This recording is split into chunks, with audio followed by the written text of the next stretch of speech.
La princesa se dejó caer de rodillas, incapaz de abrir los ojos a causa del dolor crepitante que sentía en la cabeza. Se le pusieron los pelos de punta cuando notó cómo Griselda se inclinaba para susurrarle algo al oído. Aquel truco que hiciste la última vez no funcionará aquí. Aquellas antorchas estaban podridas. Estos candelabros funcionan con una mezcla de queroseno y luz solar líquida. Su resplandor aguantará durante meses. La profecía tiene sus defectos, ¿sabes? Una princesa cuyos súbditos más devotos son las sombras, que no pueden ir más allá de los rincones y las escaleras oscuras, no tiene ninguna esperanza de construir un ejército en un mundo de eterna luz. La puerta se abrió y se cerró, y los pasos de los soldados se acercaron a ella. Lyra cerró los ojos con fuerza para protegerse de la fuerte luz de la habitación, y unos brazos cubiertos de metal la agarraron y se la llevaron a otra parte. Los pasos de Wrataline y Avaricete resonaron mientras ambas le reñían por haber dejado que las sombras destrozaran sus vestidos. Respecto a Lustacia, solo su llanto indicaba su presencia. El aroma a pino envolvió a Lyra cuando la metieron en el duro baúl de madera. Tíralo con ella. Y las rosas también, ordenó Griselda desde la distancia. Su voz temblaba con un tono que expresaba repugnancia. El fuerte olor a rosas le irritó la nariz. Entonces, algo retorcido y puntiagudo cayó sobre su pecho y le pinchó mientras se enredaba por sus muñecas, brazos, tobillos y piernas, como si fueran cuerdas hechas de espinas. De pronto, le abrumó otra sensación. Algo le golpeaba y se extendía por todo su cuerpo mientras una oleada de pinchos le atravesaban la tela del vestido. La muchacha no podía abrir los ojos para enfrentarse a sus atacantes y empezó a chillar, pero su angustia se redujo a una canción melódica. En respuesta, Wrataline y Avaricete estallaron en risas. «Madre», exclamó Lustacia. «Tu plan era enviarla a otra parte y por el túnel secreto que hay bajo de las mazmorras y lo haré. Pero se suponía que no le harías daño. ¿Qué creías que iba a pasar?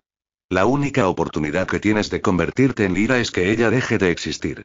Nuestros soldados utilizarán el túnel para llevar el cuerpo a la entrada del desfiladero de la ceniza.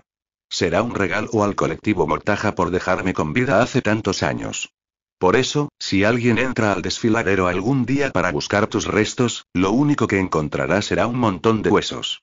He cambiado de idea». Los gritos de Lustacia perforaron los oídos de Lyra. «Entonces, yo me convertiré en Lyra», comentó Avaricete. «No, yo», exclamó Wrataline. «Callaros.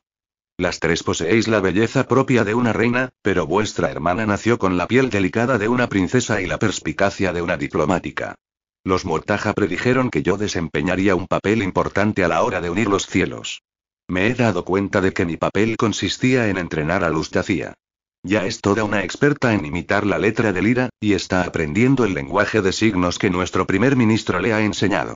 Con los ojos cerrados, Lyra escuchaba cómo la voz de Griselda iba y venía. «El destino de vuestra hermana es inevitable, y la muerte de Lyra lo pondrá en marcha. Además, es imposible eliminar el veneno de alguien». A Lyra se le hizo un nudo en la garganta. «No me dijiste que la envenenarías». Los gritos de Lustacia sonaron roncos. «No me dijiste que la expondrías a esas y esas cosas horribles», y su frase acabó con un sollozo. «Esas cosas horribles son arbustos cadáver y escorpiones de escarcha, autóctonos del reino de tu prometido. Mis soldados pagaron un buen precio para traerlos de contrabando hasta aquí. ¿Cómo si no voy a asegurarme de que posees la canción de la princesa, si no chilla hasta quedarse afónica? Es demasiado, madre. Oh, por favor. Lyra está como en casa entre sus criaturas. Le encanta torturarme con ellas. Creo que el hecho de que la rodeen mientras la vida se desvanece de sus ojos es un buen consuelo. ¿Necesitas leer aquella carta de nuevo? Las palabras del príncipe para su futura esposa. Lo leíste una vez y se te derritió el corazón. ¿Estabas dispuesta a seguir con el plan si el resultado era casarte con él? ¿Renunciarás al príncipe por ella? ¿La amas más que a ti misma? La ausencia de respuesta por parte de Lustacia se hizo interminable mientras Lyra luchaba contra la niebla que se apoderaba de su cerebro, la fiebre que se extendía bajo su piel y las fisuras que se formaban en su pecho. Lustacia. El tono de Griselda se volvió más amable. Piénsalo. Una reina para los dos territorios. Rechacé los mejores días de mi vida para ganarme mi derecho a ese trono. Y ahora, conseguiré lo mismo para ti. A partir de ahora, será exclusivamente mi derecho, ya que soy la mayor. Sufrí y me sacrifiqué de modos en que mi hermano mimado nunca lo hizo. Rechacé mi conciencia y he logrado acceder al poder más fácilmente sin ella. Te sugeriría que hicieras lo mismo, pero como deseas amar y ser amada, debes mantenerla intacta.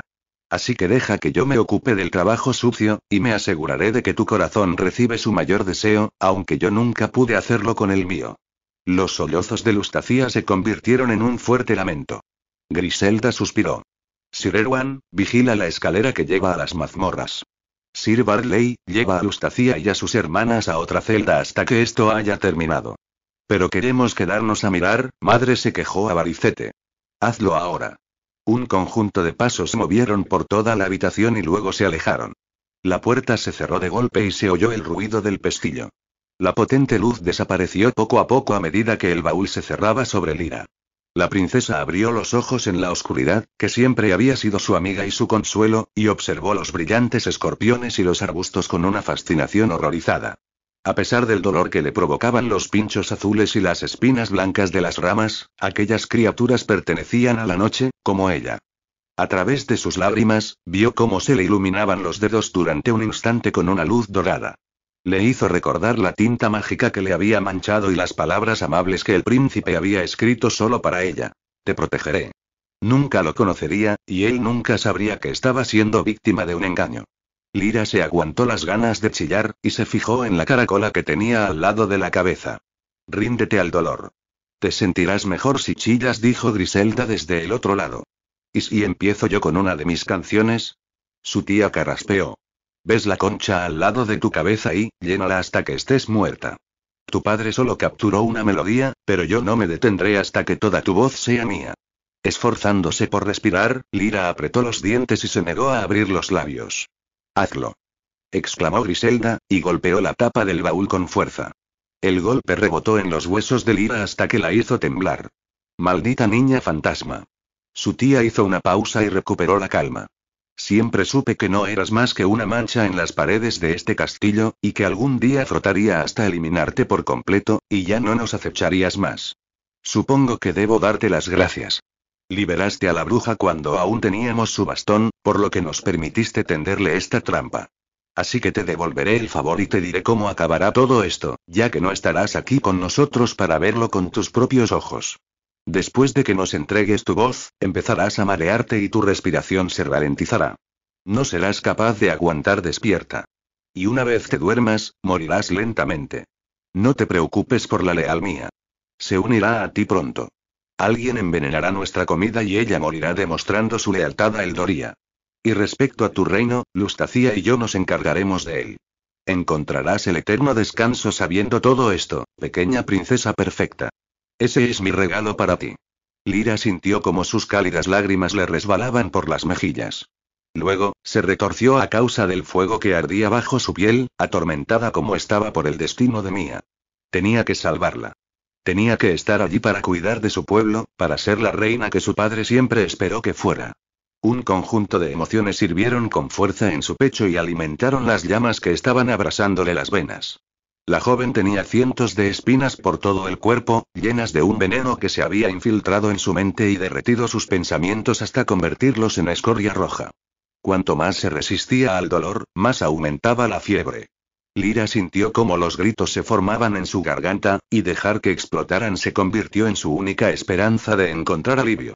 La princesa abrió la boca de par en par, giró la cabeza hacia un lado y vomitó bilis, veneno y leche.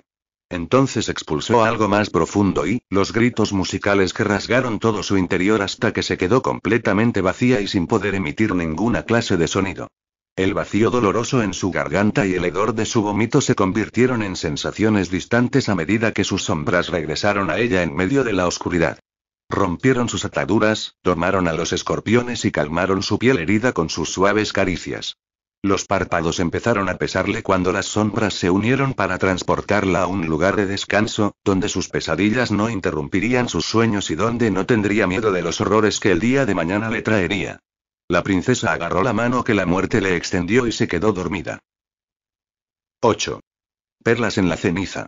En el momento en el que Griselda se deshizo del cuerpo de su sobrina y reveló su triunfo más profundo y cruel, Crondi y su compañero Sylphide paseaban por el desfiladero de la ceniza en busca de carne fresca. Los suministros de hierbas y recuerdos de la bruja estaban menguando, ya que no había pisado el desfiladero en meses por miedo a que la reina regente de Eldoria volviera a capturarla. ¿Estás seguro de que los rumores son ciertos? Era más una amenaza que una pregunta.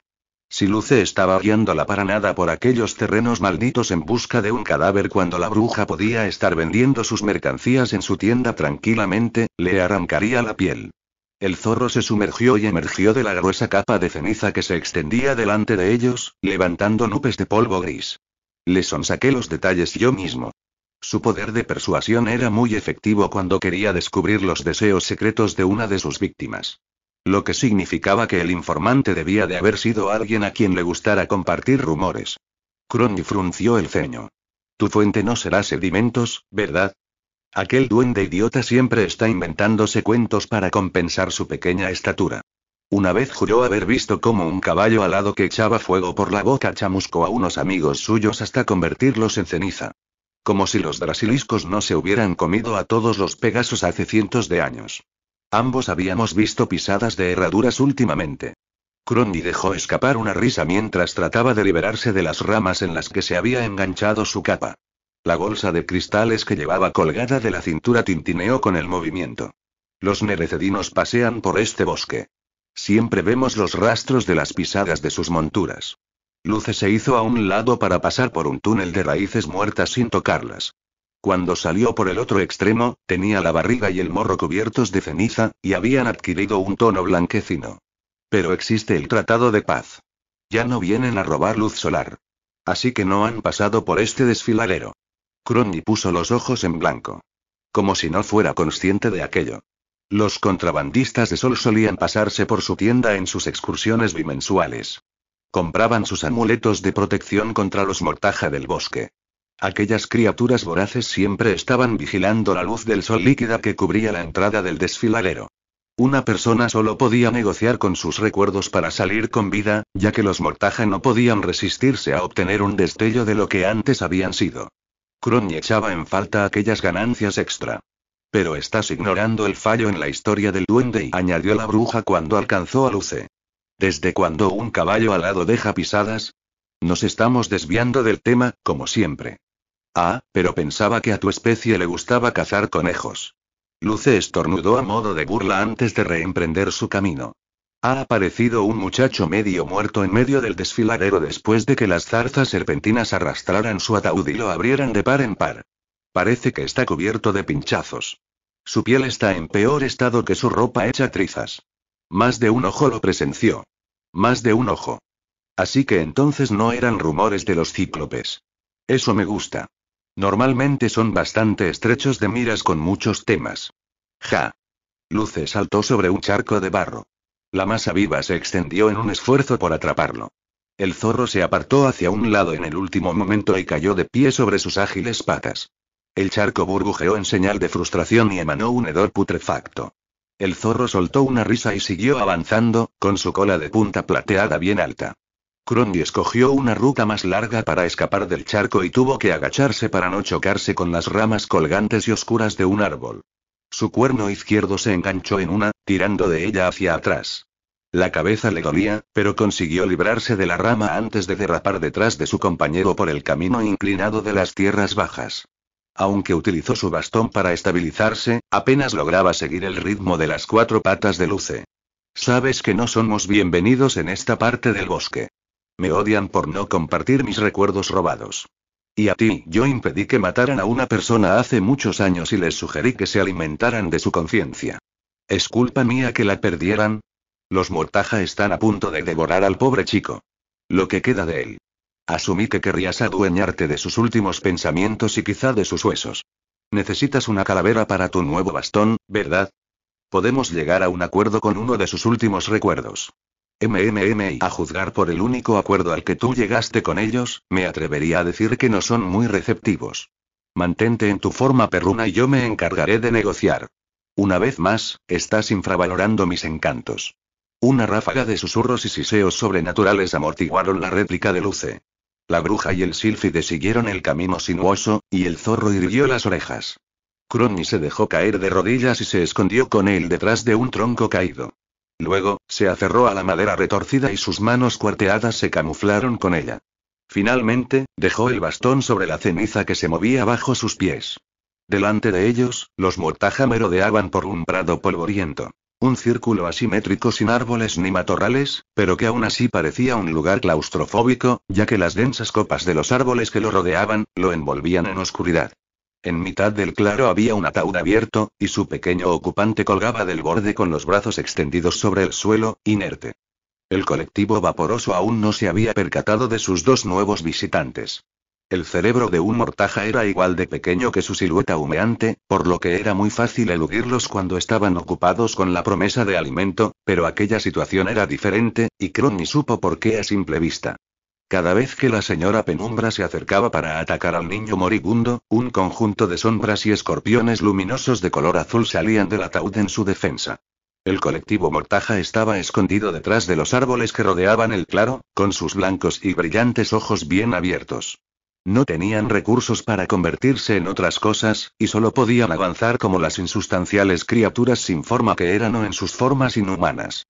A un lado, los Mortaja esperaban en una fila vaporosa. Al otro, unos aguijones venenosos aguardaban para atacar. Era un enfrentamiento entre la oscuridad maldita y un ejército. Un enfrentamiento que podía durar horas. A juzgar por el hedor putrefacto a infección y toxinas que flotaba en el aire, a la víctima no le quedaba mucho tiempo. Y por mucho que detestara admitirlo, Crowny sabía que no era un chico. Incluso aunque le hubieran rapado la cabeza y, incluso aunque llevara el uniforme rasgado de un paje y tuviera su perlada piel manchada de ceniza, barro y cientos de pinchazos y, Crowny habría reconocido a la soberana heredera del Doria en cualquier lugar solo por la lealtad que aquellas criaturas de la noche le mostraban. La bruja se volvió hacia su compañero canino y susurró. No es un paje. Es la princesa, la que me salvó de las mazmorras del Doria. Luce agachó la cabeza. No estaba orgulloso de haber dejado a Crowny aquel día para que los soldados se la llevaran. Pero los dos compartían un código. Si alguna vez capturaban a alguno, el otro tenía que ingeniárselas para escapar y así poder ayudar a su compañero desde fuera. Luce había estado pensando en un plan, aunque Crowny encontró el camino a casa por sí misma a través del desfiladero. Sin embargo, sobre sus hombros pesaba mucho más que la culpabilidad que sentía por sus acciones de aquel día. El zorro hizo una mueca. Sé quién le ha hecho esto a la princesa. Sería capaz de identificar el trabajo de esa mujer en cualquier parte, y creo que utilizó algún tipo de veneno para llevar a cabo el crimen. Sus ojos naranjas se iluminaron. Casi nunca hablaba de su pasado, aunque sí que había comentado algún que otro detalle al respecto. Hacía mucho tiempo, volaba por los cielos y tenía una vista de pájaro sobre los humanos. Se distanció lo bastante de la realidad como para aprovecharse del corazón puro de la reina Arael debido al consejo de su amada. Incluso antes de aquello, fue el responsable indirecto de una muerte humana. Primero, cuando le sugirió a Griselda que se marchara sin su conciencia, por muy débil que fuera. Y segundo, cuando le entregó el libro de hechizos que ella después utilizó para librarse de su marido. Ahora que estaba atado a la tierra, obligado a formar parte del orden de las cosas, tenía que enfrentarse a las consecuencias de sus acciones a diario, igual que lo haría un humano. Crowny se volvió de nuevo para contemplar aquel enfrentamiento etéreo, y vio cómo olisqueaban el aroma de las rosas de panacea con sus narices rotas. Los brazos inertes de la princesa sujetaban un ramo. Crowny se acordaba de que la niña había estado sujetando una maceta con una flor como aquellas en las mazmorras. La reina regente humilló y golpeó a la princesa aquel día. La llamó Mancha. Ahora mismo seguro que estaba saltando de alegría en aquel lujoso castillo, convencida de que se había librado de su sobrina para siempre. Aquella podría ser la oportunidad para Luce de conseguir la redención que necesitaba para recuperar sus alas. Y puede que fuera el modo en el que Crowny pagara la deuda que tenía con el linaje real del rey Kiran, el sol y la luna. Una deuda que solo ella y otra persona conocían. Crowny había hecho un juramento sagrado para no intervenir directamente en el reino, por eso no había compartido quién había matado al rey Kiran. Solo le había desvelado la profecía y medio recuerdo al pregonero, lo cual era información que habría salido a la luz tarde o temprano gracias a alguna misiva o conversación entre reinos. Crowny tenía la esperanza de que aquello protegiera a la princesa hasta que fuera mayor de edad y se casara, pero allí estaba, en peor estado que antes. Recuperar su espíritu de entre los muertos sin intervenir demasiado requeriría mucho esfuerzo. Se tendría que llegar a un acuerdo mutuo. Para salvar la vida de la princesa, Crowny tendría que convertirla en alguien anónimo, intrascendente. Incluso para ella misma.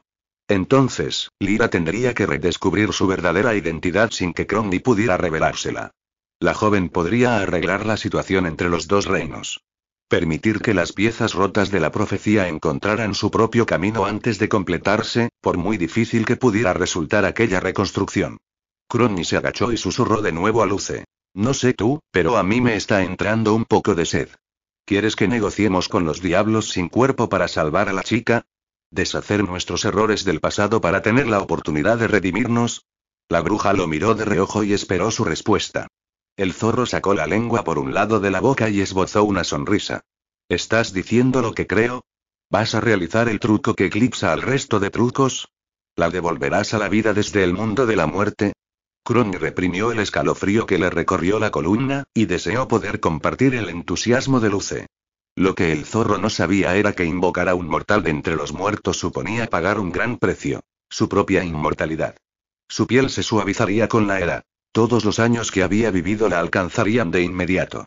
Sus entrañas ya no serían inmunes a las enfermedades o a las toxinas. Aquella información la enviaría a la tumba. Si su compañero Sílfide lo supiera, trataría de convencerla para que no lo hiciera, y en aquellos momentos la bruja necesitaba reunir todo el valor que guardaba en su interior. Si alguien merecía tener una segunda oportunidad para vivir, era aquella niña rota, y la verdad es que Crowley llevaba siglos anticipando y temiendo aquel momento. Si deseas ver mi mejor truco, antes tienes que llevar a cabo un gran gesto. Luce inclinó la cabeza hacia un lado en un gesto muy canino, y su expresión reflejó la curiosidad que sentía. No puedo responsabilizarme de algo así yo sola, explicó Crowley. ¿Me ayudarás? ¿Apoyarás a la princesa contra viento y marea? ¿Permanecerás a su lado si por alguna razón yo no pudiera? ¿Y por qué no ibas a estar tú ahí? Vivirás más años que todos nosotros. La bruja se aferró a su bastón para consolarse. Ya sabes que soy de las que se toman vacaciones. Toda dama necesita un tiempo privado de reflexión. Ja. Por supuesto. Eres la esencia de toda dama, respondió Luce, moviendo los bigotes. Entonces, ¿me ayudarás? Menea la cola para decir sí y ladra para decir no. Luce la miró de reojo y movió la oreja para mostrar su irritación. ¿Eres consciente de que puedo hablar? Crowley esbozó una amplia sonrisa. Allí, en el desfiladero, todo estaba muerto o a punto de morir, así que no había césped ni flores alrededor que fueran a marchitarse. Sí, pero estamos haciendo un contrato. Necesito una promesa, mi cortés mestizo, de que en cualquiera de tus formas estarás dispuesto a cumplir con lo acordado hasta el final. Y con el final me refiero a tu gorda y peluda cola. Luce gruñó ligeramente y meneó la cola 2 veces. Crowley aceptó el gesto. Sería mejor que le dejara guardar lo que aún le quedaba de dignidad. Le entró un escalofrío solo con pensar en renunciar a su armadura, pero tenía pensado basar su valentía en una sola esperanza. Vivir lo bastante como para ver cómo la chica se ganaba a su príncipe, reclamaba su trono y devolvía las noches al reino de la superficie. Todo merecería la pena si al final Crowley podía oír una sinfonía de grillos en medio de la oscuridad una vez más antes de tomar su último aliento. Cuando lo tuvo claro, Crowley se alzó con su bastón en mano. Luce gruñó a modo de advertencia con el pelo del lomo erizado, y ambos emergieron de detrás del tronco y avanzaron hacia el colectivo Mortaja. La princesa murió en el instante en el que sus inusuales salvadores acabaron de negociar por sus restos, aunque la bruja logró capturar su último aliento y el recuerdo que había en él. Era lo único que Crowley necesitaba para traer a un espíritu desde el más allá y abrir el pasado de par en par para esculpir la identidad escondida en los rincones de la mente de una persona. Crowley suspiró aliviada cuando vio que el ejército de sombras y de escorpiones retrocedieron en cuanto los mortajas se apartaron del cuerpo, y parecieron entender que su líder estaba en buenas manos. Crowley y Luce dejaron de lado el ataúd de pino y las rosas. Cuando Luce se transformó en su forma humana para llevar a la princesa al valle, la chica ya respiraba de nuevo, y sus pestañas, que habían desaparecido casi por completo, habían empezado a crecer con fuerza. Luce estudió su cabeza rapada mientras su rostro somnoliento y atormentado descansaba contra su brazo. Su respiración le removió la melena roja, que le llegaba más allá de los hombros. Crowley nunca había visto a su amigo Sílfide tan serio. Luce cumpliría su promesa hasta el final, a pesar de su pasado egoísta. O quizá debido a él. Una vez llegaron a casa, con la princesa inconsciente, la bruja emprendió su tarea. Utilizó los recuerdos que había capturado para atraer a los demás, los guardó entre 2 triángulos de cristal fino y los selló después de soplar sobre ellos con su propio aliento. Continuó el proceso uniendo los recuerdos capturados con otros nuevos con un hilo mágico que le salía de los cuernos como si fuera un rayo. Era similar a una araña tejiendo su telaraña. Crony trabajó sin descanso y extrajo un recuerdo tras otro, cientos de ellos, durante 2 períodos de cesación y un tercer día, mientras Luce se encargaba de su tienda en el mercado y reponía los suministros de hierbas. Cuando terminó, Crony se alejó y contempló el montón de recuerdos doblados unos encima de otros y unidos por el lomo con el hilo brillante. Parecía un libro grueso en miniatura hecho de cristal tintado. Si la bruja lo animaba, cada vez que se pasara una página, los cristales representarían una escena de la vida de la princesa. Crony se había encargado de dejar intactos los recuerdos del lenguaje, la comunicación, la escritura y el conocimiento del mundo natural para no arriesgarse a dejarle la mente en blanco y un sentido de la perspicacia aturdido. Lo que hacía que el hecho de limpiar los recuerdos del cerebro de una persona fuera un procedimiento tan difícil era la compleja investigación mental que requería. Crony humedeció los labios de la princesa con una sustancia potable, igual que había hecho durante los últimos 2 días, para mantenerla con vida. La bruja bebió un poco y sintió un cansancio repentino a causa de su propio intercambio. Ventajas inmortales con limitaciones mortales. Por primera vez en toda su vida, le dolían los huesos. En cuanto Luce se fue al mercado, Crony se cubrió los ojos con una venda, se tumbó sobre el colchón y durmió. En la habitación contigua, la chica también dormía, aunque no le quedaban sueños, a excepción de un residuo de los recuerdos con colores emborronados y estímulos difusos. El sabor salado de las lágrimas, una lluvia aterciopelada de pétalos de rosa de color lavanda. Un árbol con hojas rojas que vigilaba un castillo tan blanco que hacía que le dolieran los ojos al mirarlo. Vestidos vaporosos de colores pastel, verde menta, amarillo mantequilla y azul cielo. Polillas grises y peludas, y ramas que se le clavaban en el cuerpo. Y una tinta dorada que se iluminaba sobre un papel negro y las yemas de unos dedos curiosos. El aroma a hojas mustias, combinado con el de una sustancia medicinal, se filtró en la mente de la chica, que despertó con una sensación de ardor en las manos. No eran solo las manos, sino toda la piel y le picaba y se le irritaba. La joven trató de moverse, pero sus huesos estaban débiles. Apretó los dientes con fuerza, y habría gemido, pero sus cuerdas vocales se estremecieron. Inútiles como un laúd sin cuerdas. La muchacha tiró de las vendas que le envolvían las extremidades, el cuello y el torso, debajo de un vestido que le llegaba a los tobillos y una manta de lana, y trató de recordar dónde y, cómo y, sobre todo, quién. No lograba recordar su nombre o su propio rostro.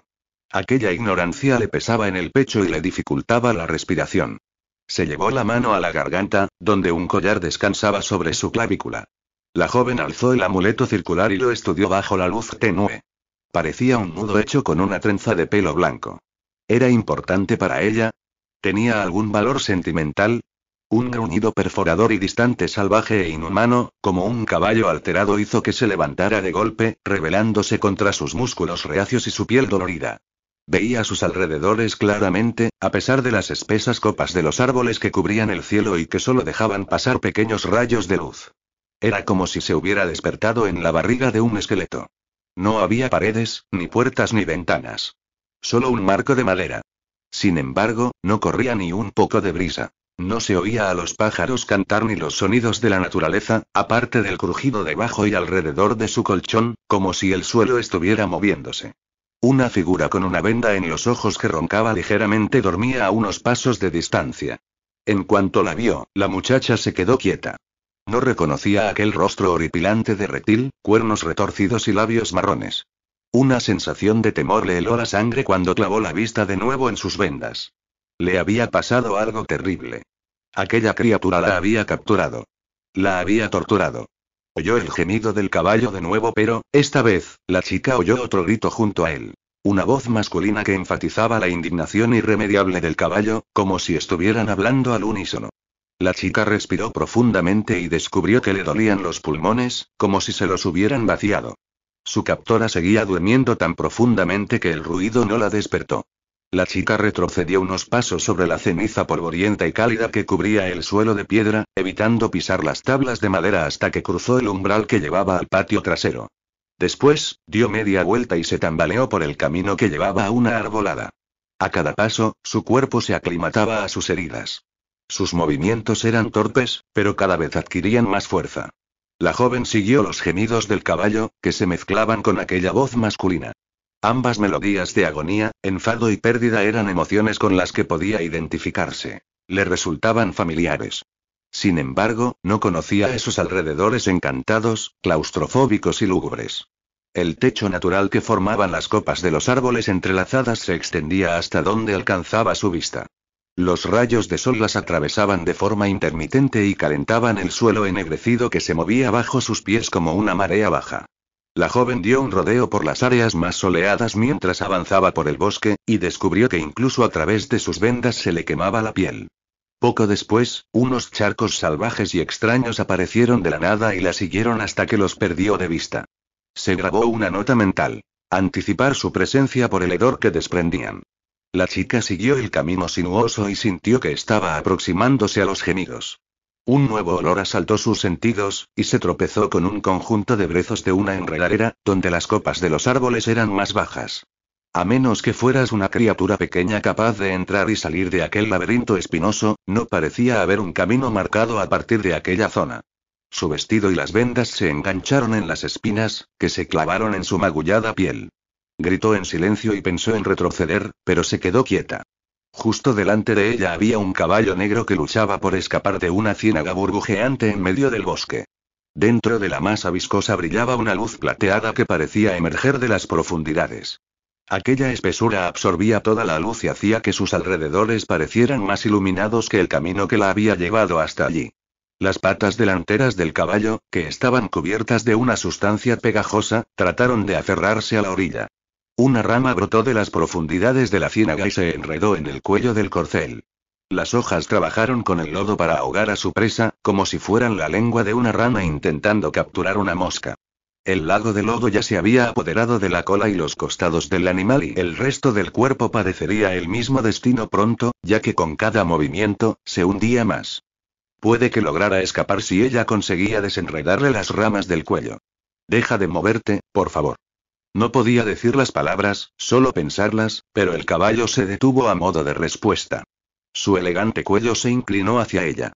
A través de la corta distancia que los separaba pudo ver cómo una llama se encendía en lo más hondo de los oscuros ojos del caballo, naranja y titilante, detrás de sus pupilas repletas de ira y miedo. Un reflejo de aquellas llamas naranjas le iluminó la crin. La chica observó con la boca abierta cómo aparecieron cenizas por todo su cuerpo y algo emergió de él. Se desplegaron unas alas majestuosas, bañadas en brasas de color naranja y dorado, y el corcel las batió con fuerza. No era un caballo cualquiera. Era algo mucho menos común y... un Pegaso. Aquel detalle reavivó su determinación.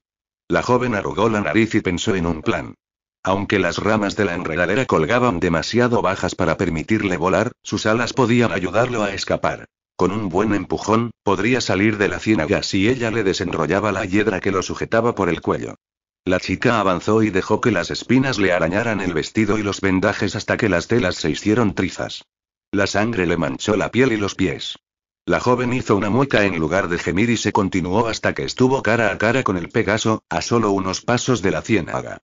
Su aliento cálido cubría el hedor del pantano con una mezcla de almizcle, césped quemado y trébol dulce. Le dio la bienvenida con un relinche de indignación, y entonces volvió a escuchar aquella voz grave y masculina. Peligro. Mata. Vuela. Pero nadie lo había dicho en voz alta. La escuchaba dentro de su cabeza. Podía oír los pensamientos del Pegaso y, igual que él, podía oír los suyos.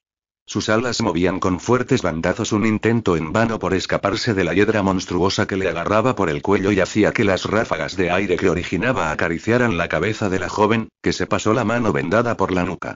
La calvicie no parecía encajar en sus pensamientos. No tenía tiempo de considerar el porqué de aquello, ya que los esfuerzos del Pegaso por escapar habían hecho que se hundiera aún más. Deja de moverte. Estás hundiéndote más. La chica alzó las palmas de las manos para tratar de calmarlo. ¿Tienes nombre? El Pegaso relinchó y expulsó ráfagas de humo ennegrecido por la nariz. No me hace falta ningún nombre. Soy fuego. Soy destrucción. Aléjate. Solo quiero ayudarte, contestó la chica, dejando escapar un suspiro tembloroso.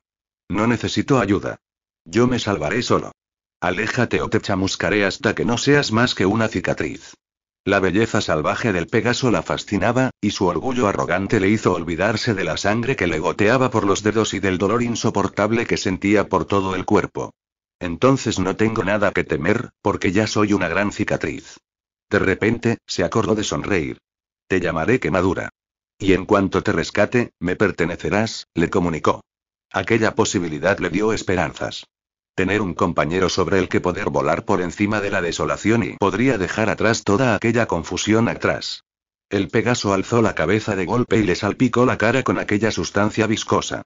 No le pertenezco a nadie, excepto a los cielos. El lodo se le metió en la boca, y la muchacha escupió aquel sabor a podrido y mustio de inmediato. La joven fue lo bastante valiente como para agarrar una de aquellas ramas espinosas. Se formaron gritos en su garganta desierta mientras se enrollaba la hiedra alrededor de la cintura para utilizarla de ancla. Quemadura se quedó quieto y se limitó a observarla. Pequeña mocosa. No eres lo bastante grande como para rescatar a alguien. La chica ignoró el menosprecio del Pegaso y resopló. Pues la verdad es que tu fuerza salvaje parece ser más una desventaja que una ayuda. Ser pequeña puede resultar una virtud. ¿Cómo te has metido en este lío? La joven estaba tratando de distraerse, y al Pegaso, mientras se introducía en el espeso líquido viscoso y frío mientras se le clavaban las ramas en la cintura como si fueran garras. El ancla le permitía moverse sin que la ciénaga la absorbiera y la sujetaba con firmeza. La chica miró a su alrededor, vio huesos flotando en la sustancia luminiscente y un escalofrío le recorrió todo el cuerpo. Este lugar se llama la ciénaga de la luna, contestó el Pegaso. Su voz mental tenía un tono amable, como si notara el dolor y el miedo que sentía la chica. Se rumorea que es una ventana al reino de la noche. Quería comprobarlo yo mismo. Vivo para la aventura. Bueno, quizá hoy mueras por ella. La joven consiguió avanzar a pesar de que las espinas se le clavaban cada vez más en la cintura. Curiosamente, por mucho que los ojos le escocieran, no le salían las lágrimas. La muchacha apretó los dientes y se acercó al Pegaso. Cuando llegó a su lado, tiró de la hiedra que tenía enredada en el cuello con las manos llenas de heridas. Quemadura clavó las patas delanteras aún más en el cenagal, pero mantuvo las alas dobladas y pegadas a sus costados esperando a ser liberado. La chica notó cómo se le tensaban los músculos y percibió la impaciencia y la desconfianza en sus resoplidos cálidos. El calor que irradiaba su piel cubierta en sudor y su gran tamaño la asustaron, pero no se echó atrás. Por fin, la joven logró deshacerse de la hiedra. El Pegaso batió sus majestuosas alas y sin querer golpeó en la cabeza a la chica, que cayó hacia un lado y se hundió. El animal consiguió liberarse del agua pantanosa y burbujeante. La chica emergió de aquel líquido, desesperada por dar una bocanada de aire. Las espinas se le clavaron profundamente en la cintura cuando algo tiró de la rama para sacarla hacia afuera. La joven se aferró a su ancla, dispuesta a que los pinchos le magullaran las manos con tal de conseguir más estabilidad. Cuando salió de la ciénaga por completo, cayó sobre la orilla, al lado de las patas del Pegaso. Se quedó tumbada allí con la rama alrededor de la barriga, la ropa pegada a su piel herida y media cara cubierta de ceniza. Eres valiente, pequeña mocosa. El morro de Quemadura, que estaba sangrando después de haber tirado de la rama espinosa que la había sacado del agua, tocó el extraño amuleto que colgaba de la nuca de la joven con la nariz. Le olisqueó el resto de la cabeza con cuidado. Pero aún pertenezco exclusivamente a los cielos. Justo cuando la chica se giró para rebatirle, el Pegaso retrocedió, y por poco le pisa la cabeza.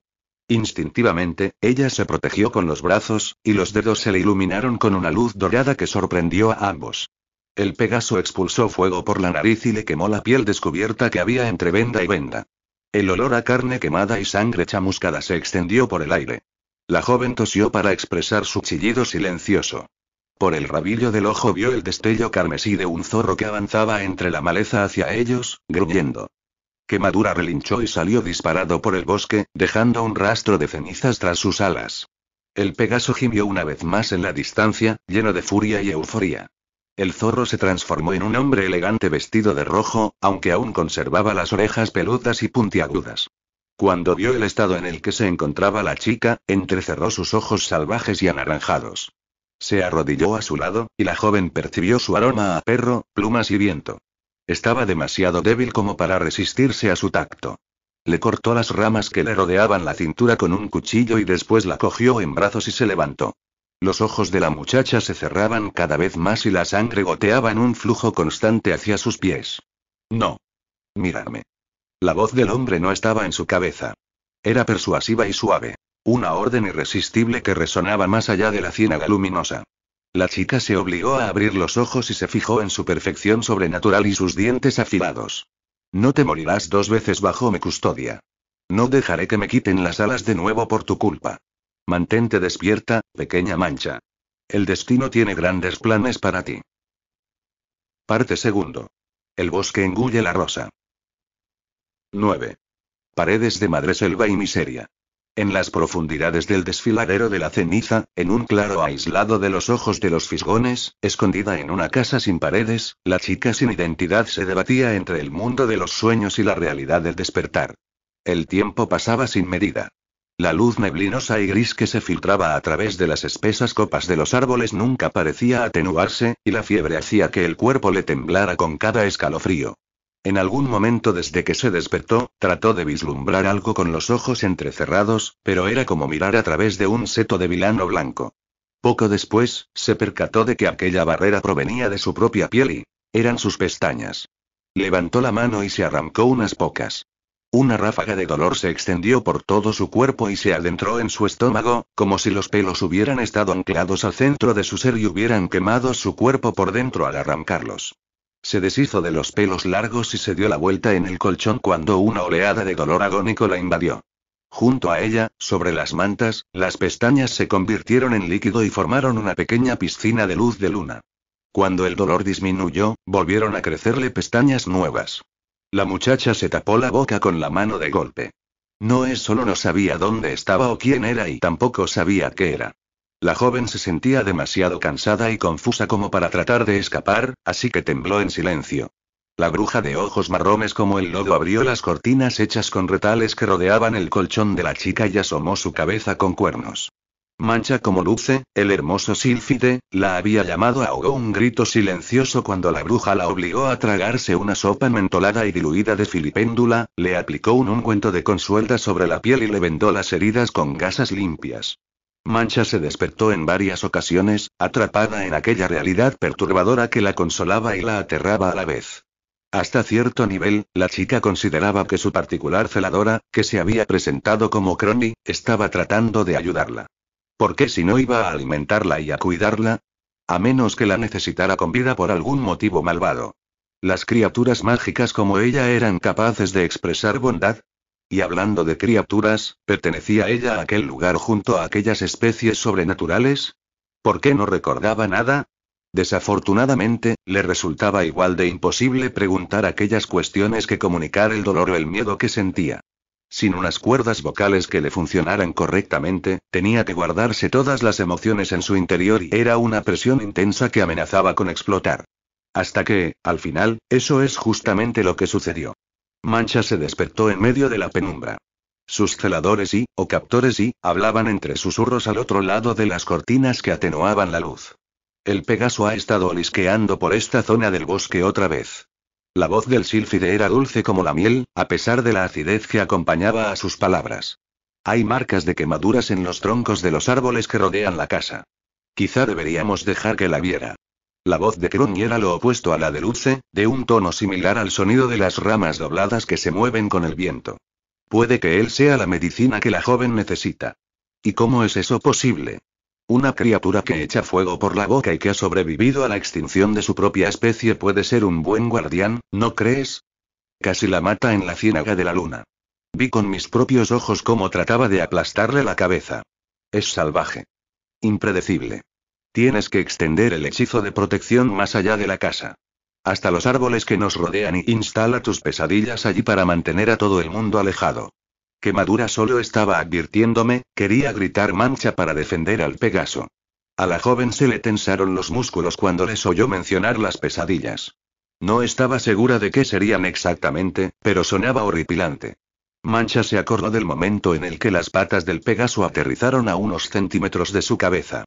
Había captado su mensaje. Él no le debía nada, ya que también la había salvado de la ciénaga. Estaba mostrándole que no le pertenecía, que nadie podía domarlo. Pero Mancha no quería domarlo. Solo deseaba que la escucharan y que la comprendieran. El Pegaso era la única bestia que parecía tener aquella habilidad. Eso lo convertía en lo más cercano a un amigo en aquel lugar, hasta donde lograba recordar. No permitiría que le pasara nada. Mancha se esforzó por gritar, pero de su garganta solo emergió una pequeña ráfaga de aire que nadie oyó. La joven se agarró la garganta y se percató de un extraño collar de nuevo y, un colgante de pelo trenzado sobre su clavícula. Era la baratija de una bruja. Seguramente era lo que estaba silenciándola. Le habían quitado la voz para someterla a su merced. Un relinche resonó entre las hojas de los árboles que había en la distancia, y la muchacha se dio cuenta de que, al fin y al cabo, alguien sí que había escuchado su grito silencioso. Luce soltó una palabrota desde el otro lado de las cortinas. Nuestra casa es como una caja de cerillas. Podría quemarla con solo un estornudo. Haz el hechizo. Antes de que a Crony le diera tiempo a contestar, Mancha reunió todas sus fuerzas para arrancarse el collar y esconderlo bajo su colchón. Después, salió de su santuario y se le nubló la visión con una neblina febril.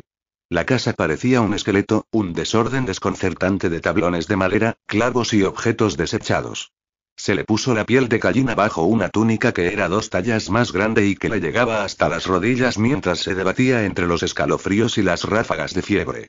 Se arrastró por el suelo de piedra y ceniza y trató de ignorar el dolor de las heridas que le cubrían la piel para cruzar el umbral de la casa antes de que Crony y Luce se dieran cuenta. Algo atravesó todo su cuerpo en cuanto tocó el terreno polvoriento del exterior. Mancha oyó un siseo alarmante, claro y fuerte, aunque no pertenecía a ninguno de sus captores. Estaba en su mente. Se le nubló la visión, dobló el cuerpo en posición fetal y sintió espasmos por todo su ser. Una oscuridad aterradora la atacó con garras y dientes, hasta que se quedó vacía por dentro. Notó cómo el suelo se reblandecía y la absorbía. Debajo, en un túnel de tierra asfixiante, criaturas sin forma se acercaron a ella y eran cosas hechas de hueso y sombra que anhelaban la carne humana. La joven levantó las manos para protegerse de ellas. Las yemas de los dedos se le iluminaron con una luz dorada que le quemó la piel y los ojos. Está atrapada en una pesadilla. El comentario asustado de Luce le llegó a través de la tierra y la ceniza que los separaba. ¿Qué le pasa en los dedos? Se han iluminado como faroles. Deja de moverte, Mancha. Solo harás que tus heridas empeoren. ¿Dónde está su talismán? Preguntó Cromley. Su voz sonaba tan lejana como la de Luce. Encuéntralo mientras la ato a la realidad. Mancha se abrió paso a través de la tierra como si fuera un gusano para escapar de las criaturas que cada vez estaban más y más cerca de ella. Si no salía de allí, la matarían. La luz que irradiaba de sus dedos iluminó las semillas de las plantas que descansaban en pequeños montones de tierra y que pedían a gritos un poco de agua. Instintivamente, sus dedos se iluminaron más y con más calidez, como si la fiebre que le recorría el cuerpo se hubiera acumulado en sus yemas. Las semillas brotaron a modo de respuesta y las raíces se extendieron y florecieron para empujarla hacia la superficie. Mancha se agarró con fuerza a ellas mientras se enredaban en sus muñecas. La joven tomó una gran bocanada de aire en medio de una nube espesa de polvo. Sus ojos se negaron a abrirse. Apártate, mula rabiosa. Mancha oyó la seria advertencia de Luce y notó que le volvía a colocar el amuleto alrededor del cuello. La chica abrió los ojos y la pesadilla se desvaneció para convertirse en una escena de fuego y flores en el jardín de la casa de la bruja. En ningún momento había estado bajo tierra. Se lo había imaginado todo. Quemadura relinchó mientras caminaba de un lado a otro por el pequeño claro, mordisqueando los pétalos de las flores y dejando un rastro de brasas tras su paso. Tranquila, pequeña, ya vuelves a estar con nosotros. Crony le acarició la cabeza. No cruces más el umbral de la casa sin tu amuleto, ¿entendido? Es tu protección contra mis hechizos. ¿Cómo lo has hecho? Preguntó Luce a Mancha, sin siquiera permitir que la bruja terminara de darle instrucciones. ¿Cómo has hecho que brotaran flores? Mancha no tenía una respuesta para aquello. Solo entonces se dio cuenta de que tenía las manos clavadas en la tierra y de que cada vez que se le iluminaban los dedos, el suelo brillaba y crecían brotes nuevos. Rojos, naranjas, dorados y morados. Un arco iris que le dio vida a la ceniza que enmarcaba el camino de brasas que había dejado Quemadura. Te devolveremos a la cama, dijo Luce, que la ayudó a levantarse y guió su cuerpo dolorido hacia la casa. Crony ya estaba dentro de aquella construcción cadavérica, organizando el desorden que Mancha había creado al escaparse.